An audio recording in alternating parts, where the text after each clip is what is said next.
Should we introduce ourselves first? Yeah, so I'm Christy. I'm the owner of the Standard Salon.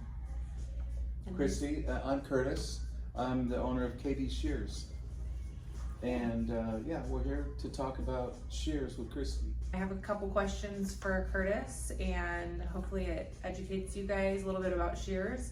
When he walked into the door, I had done my research on Shears, but he had a lot more information for me that I didn't know, that I hope you guys enjoy. Surprised what Christy already knew about Shears too. Okay, so what I had known about Shears was that the metal I was looking for was VG10 steel, and I had known that there was a big brand in the industry that was overpriced compared to what you should be paying for a hand-forged steel, or a hand-forged shear. That's correct. Okay, so they're actually a Chinese 440C, which is a low grade of steel. okay. But we can talk about 440C later. Okay, so the industry standard, the best, is VG10. VG10, there's one metal that's harder. Okay. It's called ATS 314, but it's only a point or two harder steel than VG10, and they're double the price. So really the number one steel in cutlery is VG10. You'll see it used for sushi knives. See your sushi chef, ask him what he's using. He's probably got a Damascus VG10. So VG10 is more popular. It's really number one. What misconceptions are there about the pricing of shears? Like, what is a normal price point for a really good shear? ATS 314, we carry them for 600. Okay.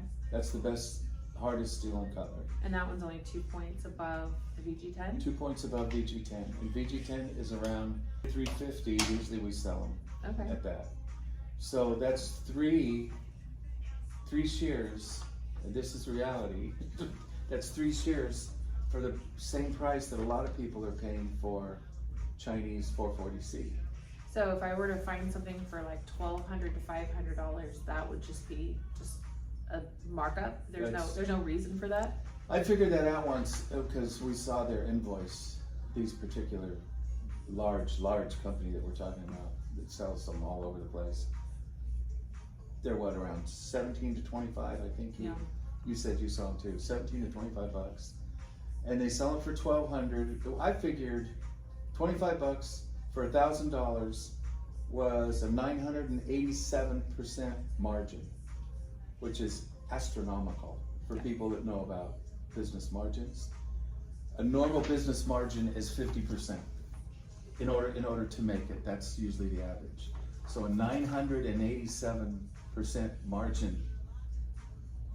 That's a lot. It's criminal. Yeah, so is there any difference between like a really nice $600 pair from you and a $3,000 pair from another brand?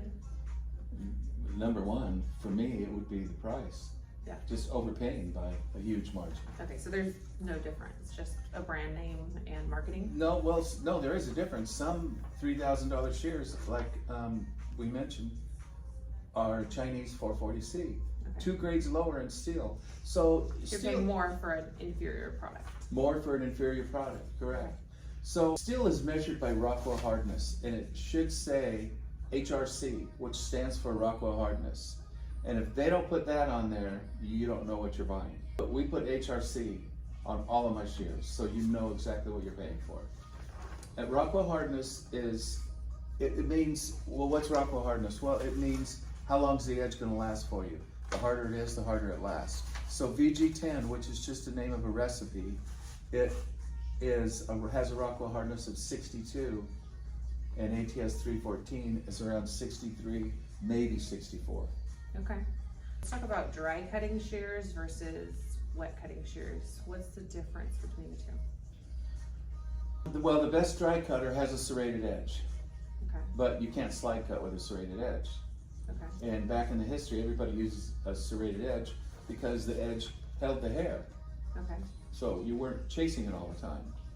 Then Japanese came out with 2 blades that had a radius on them like this. If anybody looks at their shears, the blades will be curved. That curve replaced the serrated edge, plus you could slide cut. which is how Japanese engineered shears took over the market. I love that. But some people still use serrated edge because that's the only thing it's better for is dry cutting. What brands do you respect, and is there anything you could tell us about a brand, like a big brand that is good? I know you had mentioned Hitachi before. Hitachi is a steel company. Okay. Hitachi is a steel company in Japan, and companies that buy their steel from Hitachi, you know you're getting quality steel. Okay. Okay.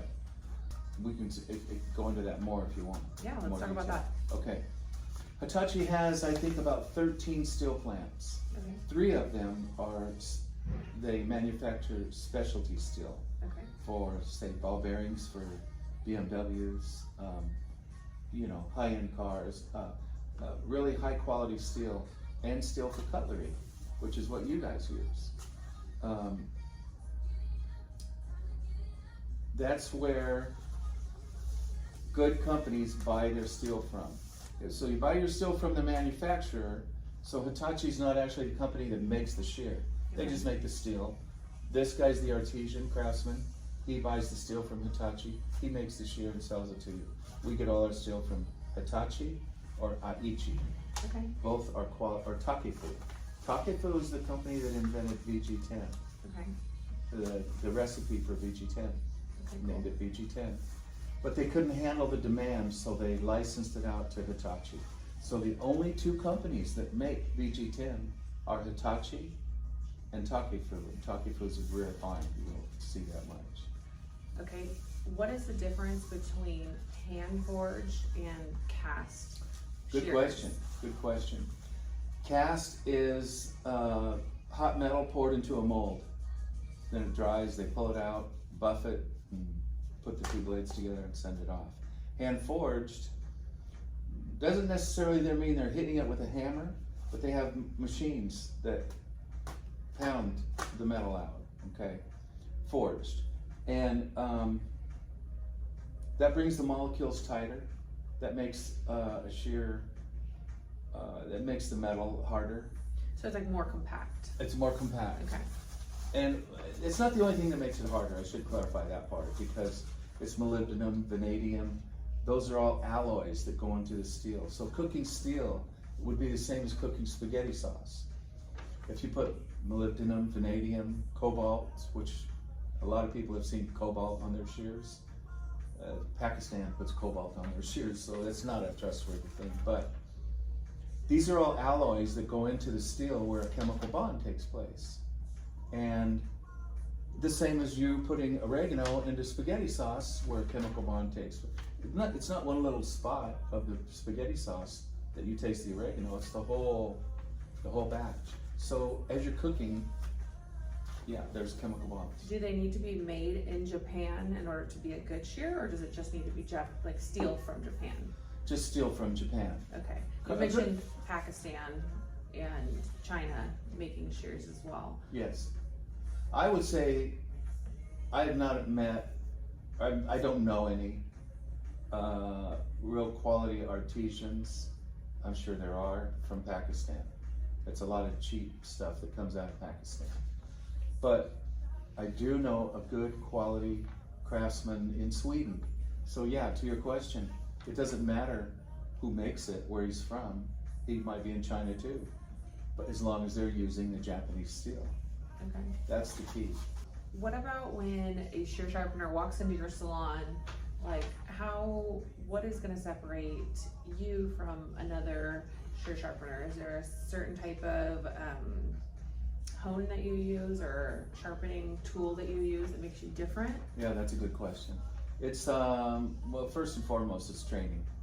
Okay. You know, how serious are they about their training?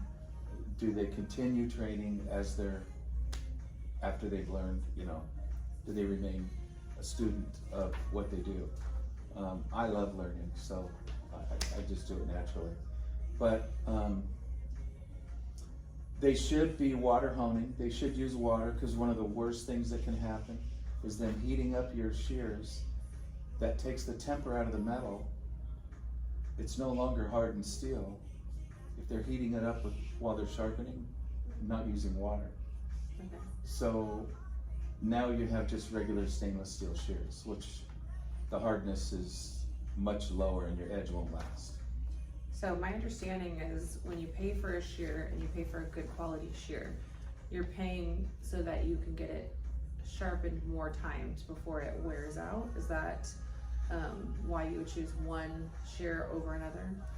One material? Yes, and yeah, it's a good sharpener will take the smallest amount of metal off your shear, which will make them last longer. The other thing, going back to forged and cast, a forged shear, we need a shear for this. I have, I think, one of the. You have one handy? Okay, so a forged shear, this happens to be a KB shear. A forged shear, I can take the handle and bend it because it has a small weld in it from right here down. If you look at your shear, you'll see a tiny little discrepancy on the line. They can't get rid of that when they buff it out. It's going to be there. So a forged shear, a cast shear, when a sharpener's done sharpening, it looks like that. Okay. Sometimes it should look like that, opened like that, the tips, because you're taking metal off, so it leaves them like that. So a forged shear, you have to realign the tips again. Okay, that's part of the training that a sharpener should have. And a forged shear, I can take a tool and bend this handle out. So that brings the tips back together again if the handle comes out. Now a cast shear, you have to take some off of the bumper or silencer here, which brings this closer together and this closer together. But once this bumper is gone on a cast shear, it's done. Well, you have that clicking sound. I see. And then if you get to another sharpening and you get this and no bumpers there, you can't realign it. You can't line it back up unless you start grinding on the handle with, it's not a way to treat a shear. They're done. How would somebody know if their shears are at the end of their life? Usually you have a large reveal here. These you can see there's a small reveal line right over here. It'll get bigger and bigger and bigger, and you won't have much left on this blade. Basically the blades start getting thin. This blade here is an advanced convex where the bevel of it is slightly graduated downward. Convex, not bevel, sorry. The convex of it is slightly beveled, going slightly curved down. As you take this edge off more and more, a sharpener, you end up with a blunt, radical curve on it, and that's not how they're designed. They're not designed to cut well anymore. So what is the price point of the shear what's your favorite shear? Like, what's the price point on your favorite shear? It would be a VG10 shear. They'd be around 400. Is there like a sign that you should look for when you're cutting hair that shows that your shears need to be sharpened? Yeah, as soon as your shears start, shears always go dull on the tips first. Okay. So when your tips start going dull, because you use the tips more than anything, point cutting, when your tips, you feel. So when your shear's only cutting from the back side, when you're noticing that you have to cut in here and up there it's not doing anything, that's when it's time to get sharpened? Is that what you experience? Yeah. I've noticed that I've had to actually just kind of come in and open and close a lot more because it's not cutting down there anymore. So or actually these ones, they catch right when I close right there. Okay, yeah, that'd be a nick. Catch. There'd be a nick in there.